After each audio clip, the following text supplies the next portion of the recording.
সেটা হলো এই জাহান্নামীদের আকার আকৃতি। আবু হুরায়রা রাদিয়াল্লাহু তাআলা আনহু হতে বর্ণিত, তিনি বলেন নবী করিম সাল্লাল্লাহু আলাইহি ওয়াসাল্লাম বলেছেন, ইন্না গিলাদা জিলদিল কাফিরি ইসনানি ওয়া আরবাউনা জিরান, নিশ্চয় জাহান্নামীদের এই গায়ের চামড়া, জাহান্নামীদের এই শরীরের চামড়া হবে 42 হাত মোটা। দুঃখিত, আপনাকে আমি বুঝাতে পারলাম না। জাহান্নামী মানুষ, একজন জাহান্নামী মানুষের গায়ের চামড়া হবে 42 হাত মোটা।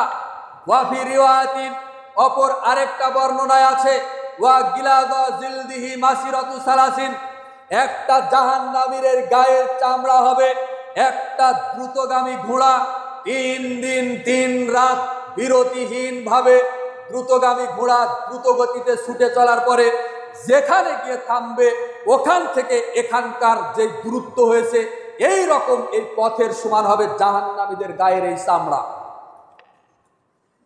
ওয়া ইন্না জিরসাহু মিসলু উহুদিন, জাহান্নামীদের একটা দাঁত হবে উহুদ পাহাড়ের সমান। যারা হজ করতে গেছেন, উহুদ পাহাড় দেখেছেন, যারা গেছেন তারা বলতে পারবেন। তবে আপনি উইকিপিডিয়া এমনকি গুগলে সার্চ দিলে আপনি দেখতে পাবেন যে উহুদ পাহাড়ের দৈর্ঘ্য প্রস্থ কত। উহুদ পাহাড়ের দৈর্ঘ্য হলো 8 কিলোমিটার লম্বা আর প্রস্থ হলো 4 কিলোমিটার লম্বা। 8 কিলোমিটার দৈর্ঘ্য, 4 কিলোমিটার প্রস্থ। জাহান্নামীদের একটা মুখের ভিতরে দাঁত হবে একটা উহুদ পাহাড়ের সমান।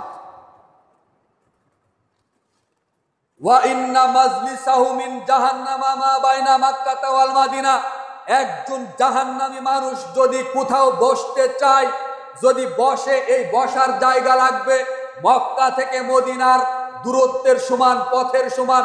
মক্কা থেকে মদিনার দূরত্ব 450 কিলোমিটার। এখান থেকে আপনার ঢাকার দূরত্ব কত?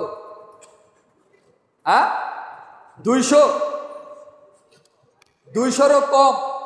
এই পাবনা, এই ঈশ্বরদী থেকে ঢাকায় যাওয়া আসা করলে যত হবে দূরত্ব, তার থেকেও বেশি দূরত্বের সমান হবে জাহান্নামী একজন মানুষ। যেভাবে আপনারা বসে আছেন এইভাবে যদি জাহান্নামী একটা মানুষ বসতে চায় মাটিতে, তাহলে এইরকম জায়গা লাগবে। অর্থাৎ মক্কা থেকে মদিনার দূরত্ব 450 কিলোমিটার। তাহলে একজন জাহান্নামী মানুষের বসার জায়গা লাগবে মক্কা থেকে মদিনা 450 কিলোমিটার। কি দিয়ে আপনাকে বুঝাই যে জাহান্নামী মানুষ যদি আপনি হন, আপনাকে আমাকে যদি আল্লাহ জাহান্নামে নিক্ষেপ করে, তাহলে ব্যাঙের হাতে 3.5 হাত এই দুনিয়ার অতীব নগণ্য, অতীব ছোট্ট জীব আর আমরা থাকবো না। তখন আমাদের আকার আকৃতি জাহান্নামের ভিতরে ওই রকম হবে। আর হওয়ার পিছনে কারণও আছে, যুক্তিও আছে, লজিকও আছে, সায়েন্সও আছে। এ কারণে যে ফেরেশতাদের আকার আকৃতি, কি বললাম, তারা শাস্তি দিবে আপনার মতো আমার মতো পিঁপড়াকে শাস্তি দিয়ে লাভ নাই তো, তারা মজা পাবে না জাহান্নামের ভিতরে। এ কারণে বিশাল আকৃতি করবে ওই রকম। তাহলে বলছিলাম যে হাদিসটি বললাম এটা পাবেন সুনান তিরমিজির 2577 নম্বর হাদিস, হাদিস সহিহ। এ হাদিসে জানতে পারলাম 3টি বিষয়। 1, জাহান্নামীদের শরীরের চামড়া হবে 42 হাত মোটা। 2, জাহান্নামীদের শরীরের চামড়া হবে একটা দ্রুতগামী ঘোড়া 3 দিন 3 রাত দ্রুত গতিতে ছুটে চলার পরে যেখানে গিয়ে থামবে সেই রকম পথের সমান হবে। 3, জাহান্নামীদের একটা দাঁত হবে মুখের ভিতরে একটা উহুদ পাহাড়ের সমান। 4, জাহান্নামীদের বসার জায়গা লাগবে 450 কিলোমিটার মক্কা থেকে মদিনার সমান। আরেকটা হাদিসে এসেছে জাহান্নামীদের ডান কাঁধ থেকে বাম কাঁধের দূরত্ব, ডান কাঁধ থেকে যদি বাম কাঁধে পার হতে চায় কেউ, যদি যাওয়া আসা করতে চায়, তাহলে একটা দ্রুতগামী ঘোড়া 3 দিন 3 রাত ছুটে চলার পরে যত দূরত্ব হবে একজন জাহান্নামীর ডান কাঁধ থেকে বাম কাঁধের দূরত্ব এরকম। সহিহ বুখারীর হাদিস এটাও।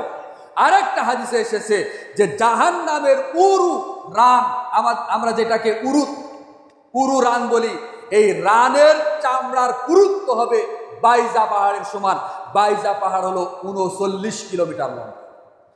39 কিলোমিটার আপনার উরু রানের এই চামড়ার পুরুত্ব হবে। আপনাকে কি দিয়ে বুঝাই জাহান্নামীদের আকার আকৃতি, জাহান্নামী মানুষ জিন তারা কত বিশাল আকৃতির হবে। আর পৃথিবীতে যত জিন যত মানুষ পৃথিবীতে আছে, সমস্ত জিন সমস্ত মানুষকে যদি এই রকম বিশাল বিশাল আকৃতি করে আল্লাহ যদি সবাইকে একসাথে অর্ডার দিয়ে দেয়, যাও তোমরা জাহান্নামের দরজা দিয়ে জাহান্নামের ভিতরে ঢুকো, তাহলে একজন জাহান্নামীর শরীরের চামড়া আরেকজন জাহান্নামীর শরীরে ঠেকবে না। তাহলে জাহান্নামের দরজা কত বড় বুঝতে পারেননি মনে হয়। ঘর বড় হয় না দরজা বড় হয়? তাহলে সৃষ্টিকুলের শুরু থেকে কিয়ামত পর্যন্ত যত দানব জিন ইনসান পৃথিবীতে এসেছিল, সবাইকে যদি এইরকম বিশাল বিশাল আকৃতি তৈরি করার পরেও আল্লাহ যদি জিন ইনসান সবাইকে একসাথে হুকুম করে, যাও সবাই জাহান্নামের এই দরজা দিয়ে জাহান্নামের ভিতরে, কারো শরীরের সাথে কারো গায়ের সাথে কারো শরীর ঠেকবে না। তাহলে জাহান্নামের দরজা কত বড়? তাহলে এই জাহান্নামের দরজা যদি এত বিশাল হয়, তাহলে জাহান্নামী বা কত বড়? কি দিয়ে আপনাকে বোঝাবো?